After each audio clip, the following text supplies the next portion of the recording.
আসন্ন জাতীয় সংসদ নির্বাচন বাধাগ্রস্ত করতে এবং অন্তর্বর্তী সরকারের ভাবমূর্তি বিনষ্ট করতে প্রথম আলো অফিসে পরিকল্পিত হামলা চালানো হয়েছে বলে দাবি করেছেন প্রতিষ্ঠানটিতে কর্মরত সংবাদকর্মীরা। ১৯ ডিসেম্বর শুক্রবার বিকেল প্রথম আলোর সম্পাদক মতিউর রহমানের নেতৃত্বে স্বল্প সময়ের জন্য মানববন্ধন কর্মসূচি পালন করেন পত্রিকাটির সংবাদকর্মীরা।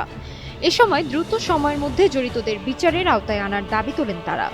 পত্রিকাটির ইতিহাসে প্রথমবারের মতো এত কঠিন বাস্তবতার মুখোমুখি হতে হচ্ছে বলে দাবি করেন নির্বাহী সম্পাদক সাজ্জাদ শরীফ।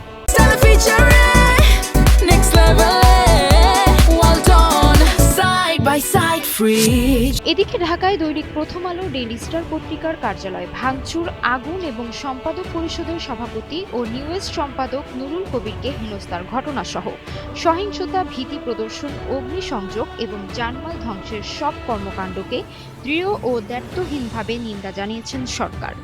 আজ শুক্রবার দুপুরে অন্তর্বর্তী সরকারের প্রধান উপদেষ্টা ডক্টর মোহাম্মদ ইউনূস এক বিবৃতিতে এই নিন্দা জানিয়েছেন।